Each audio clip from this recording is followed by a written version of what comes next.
பிரியமானவர்களே, துல்ஹஜுடைய மாதத்தில் நாம் அனைவரும் செய்ய வேண்டிய மிக முக்கியமான திக்ருகளை இந்த ஒரு காணொளியில் நாம் பார்ப்போம். அஸ்ஸலாமு அலைக்கும். கண்ணியமான அல்லாஹுவின் நல்லடியார்களே, அல்லாஹினுடைய மாபெரும் கிருபையினால துல்ஹஜ் மாதத்தினுடைய ஆரம்பத்தில் நாம் இருக்கிறோம். இந்த துல்ஹஜுடைய மாதம் எப்படிப்பட்ட ஒரு சிறப்பிற்குரிய மாதம் என்றால், இந்த ஒரு மாதத்தில் நாம் செய்யக்கூடிய அமல்கள் இபாதத்துகளுக்கெல்லாம் அல்லாஹ் இரட்டிப்பான நன்மையை வழங்குவான். நம்ம என்ன அமல் செய்தாலும் அதில் அல்லாஹ் இரட்டிப்பாக நன்மையை நமக்கு வழங்கி தருவான். அது மட்டுமல்லாமல் இந்த துல்ஹஜுடைய மாதத்தை அல்லாஹ் குர்ஆனிலேயே கூறியிருக்கிறான்.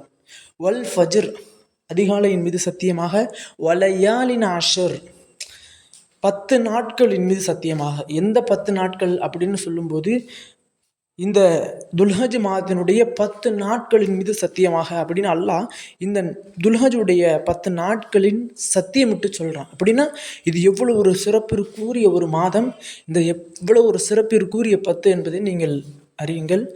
இந்த ஒரு மாதத்தில் இந்த ஒரு திக்ரை மட்டும் நாம் செய்வதின் காரணமாக நமக்கு ஏற்படக்கூடிய பலன்கள், சிறப்புகள் என்ன அப்படின்னா, முதலாவதாக பல வருடங்களாக நம்ம அல்லாட்ட துவா கேட்டும் நம்மளுடைய துவாக்கள் கபூலாக்கப்படலை, அங்கீகரிக்கப்படலை அப்படிங்கிறவங்க இந்த ஒரு திக்ருகளை ஓதி உங்களுடைய துவாக்களை இந்த ஒரு 10 நாள் நீங்கள் கேட்டு பாருங்கள். கண்டிப்பாக இந்த 11ஆம் நாள் கண்டிப்பாக உங்களுடைய துவாக்கள் எதுவாக இருந்தாலும் அது நிறைவேற்றப்பட்டிருக்கும். ஏதாவது ஒரு தேவை நீங்கள் நியத்து வச்சுக்கோங்க. இன்றைய தினத்துலேருந்து நியத்து வைங்க. இன்ஷா அல்லாஹ் இந்த ஒரு திக்ரை நான் ஒரு 10 நாட்கள் செய்வேன் அப்படின்னு சொல்லி நியத்து வைங்க. கண்டிப்பாக நீங்கள் எந்த ஒரு தேவையை நியத்து வச்சு இந்த திக்ருகளை செய்கிறீங்களோ அந்த தேவை கண்டிப்பாக உங்களுக்கு நிறைவேற்றி தரப்படும்.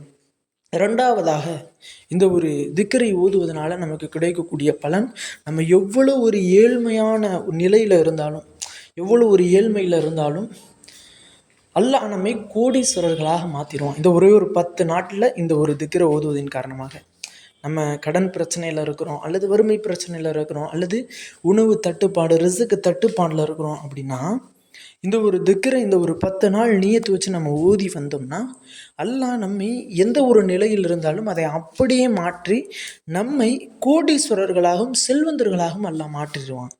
மூன்றாவதாக, நமக்கு என்ன நோய்கள் இருந்தாலும், நம்ம என்ன நோயில் பாதிக்கப்பட்டு இருந்தாலும், மருத்துவரிடத்தில் நம்ம நோயை கொண்டு போய் காட்டி அந்த மருத்துவர் இந்த நோய்க்கான மருந்து இன்று வரை கண்டுபிடிக்கப்படவில்லை அப்படின்னு சொன்னாலும் உங்களுடைய நோயை அல்லாஹ் ஷிஃபாவாக்கி விடுவான். அந்த அளவிற்கு பவர்ஃபுல்லான ஒரு 10 பவர்ஃபுல்லான திக்ர். அடுத்ததாக, நான்காவதாக, இந்த ஒரு 10 நாளில் இந்த ஒரு திக்ரை ஓதுவதனால கிடைக்கக்கூடிய பலன், அல்லாஹ் அதிகமான நன்மையை தந்து விடுவான். அதிகமான நன்மை, லட்சக்கணக்கான நன்மை. ஓதுவதற்கு மிகவும் இலகுவான திக்ர் தான். இந்த ஒரு திக்ருக்கு இவ்வளவு நன்மையா அப்படின்னு நம்ம ஆச்சரியப்படக்கூடிய அளவிற்கு அல்லாஹ் லட்சக்கணக்கான நன்மையை தந்துடுறான் இந்த ஒரே ஒரு திக்ருக்கு. ஐந்தாவதாக, இந்த ஒரு திக்ரை இந்த ஒரு 10 நாட்களில் நாம் ஓதுவதனால நமக்கு கிடைக்கக்கூடிய பலன் அப்படின்னா என்னன்னா, நம்முடைய குடும்பத்தில் ஏற்படக்கூடிய சோதனைகள், பிரச்சனைகள், உதாரணத்திற்கு நம்ம குடும்பத்தில் ஏதாவது ஒரு பிரச்சனை வந்துக்கிட்டே இருக்கும். கால் வைக்கக்கூடிய இடமெல்லாம் கண்ணி வெடியாக இருக்குது அப்படின்னு சொல்லுவாங்கள்ல, அந்த மாதிரி ஏதாவது ஒரு பிரச்சனை, எதை தொட்டாலும் பிரச்சனை. பிஸ்னஸ் செய்யலான்னு போகிறோம், அந்த பிஸ்னஸில் பிரச்சனை. அல்லது வீட்டிலேயே நிம்மதியாக இருக்கலான்னு பார்த்தா மாமியார் மருமகள் இது போன்ற பிரச்சனை. கணவன் மனைவிக்குள்ளே சண்டை, கணவன் மனைவிக்குள்ளே சண்டை சச்சரவு ஏற்படுது. இப்படி ஏதாவது ஒரு பிரச்சனை, நிம்மதியே கிடைக்க மாட்டேது. நம்ம பேசாமல் தற்கொலை செய்துக்கலாமா அப்படின்ற லெவலுக்கு நீங்கள் போயிடுவீங்க. இப்படி பிரச்சனைகள் இருந்தாலும் எல்லா பிரச்சனைகளும் நீங்கி உங்களுக்கு சாதகமாக மாறிடும். என்ன பிரச்சனைகளாக இருந்தாலும் அந்த பிரச்சனை உங்களுக்கு சாதகமாக மாறிடும். உதாரணத்துக்கு, இப்போ மருமகள் மாமியா பிரச்சனை ஓடிக்கிட்டு இருக்கு அப்படின்னா, உங்கள் மாமியா உங்களுக்கு அடிக்ட் ஆயிடுவாங்க. உங்கள் மாமியா நீங்கள் சொல்லக்கூடிய செயல்கள் எல்லாத்தையும் செய்வாங்க.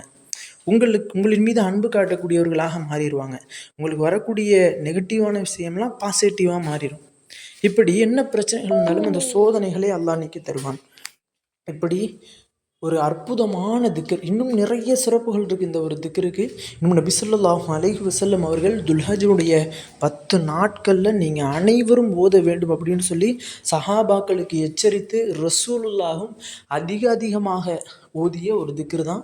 துல்ஹஜ்ஜுடைய மாதம் வந்துட்டாலே ரசூலுல்லாஹி ஸல்லல்லாஹு அலைஹி வஸல்லம் அவங்க இந்த ஒரு திக்ரை ஓதாமல் இருக்கவே மாட்டாங்க அப்படின்னு சொல்லி பல சஹாபாக்கள் அறிவிக்கக்கூடிய ஒரு சிறப்பிற்குரிய திக்ர். ஓதுவதற்கு மிகவும் இலகுவாக தான் இருக்கும். நம்ம எல்லோரும் கேட்டிருப்போம். அப்படிப்பட்ட அந்த ஒரு திக்ர் என்ன அப்படின்னா, பிஸ்மில்லாஹிர் ரஹ்மானிர் ரஹீம், லா இலாஹ இல்லல்லாஹு அல்லாஹு அக்பர் அல்ஹம்துலில்லாஹ். 3 வார்த்தைகள் தான். லா இலாஹ இல்லல்லாஹு அல்லாஹு அக்பர் அல்ஹம்துலில்லாஹ் என்ற இந்த ஒரு திக்ர் தான். ஆதாரம் அஹ்மத் என்ற கிதாபில் இந்த ஒரு ஹதீஸ் பதிவாக்கப்பட்டிருக்கின்றது. கண்ணியமானவர்களே, இந்த துல்ஹஜினுடைய இந்த 10 நாளை நம்ம யாரும் வீணடித்து விடாமல், நமக்கு ஏதாவது தேவை இருந்துச்சு, ஏதாவது துவா இருந்துச்சுன்னா அது நியத்து இன்ஷா அல்லாஹ் நம்ம அனைவரும் இந்த ஒரு 10 நாட்களில் அந்த அமல்களை செய்வோம். நம்ம அனைவரினுடைய துவாக்களையும் தேவைகளையும் இன்ஷா அல்லாஹ் நிறைவேற்றி தருவானாக. ஆமீன் என்று துவா செய்தவனாக இந்த ஒரு காணொலியை முடித்துக் கொள்கிறேன். இந்த ஒரு காணொலி தாங்களுக்கு பிடித்திருந்தால் ஷேர் செய்யுங்க, லைக் செய்யுங்க, கமெண்ட் செய்யுங்க, மறக்காமல் துவா செய்யுங்க. அஸ்ஸலாமு அலைக்கும் வரஹ்மத்துல்லாஹி வபரகாத்துஹு.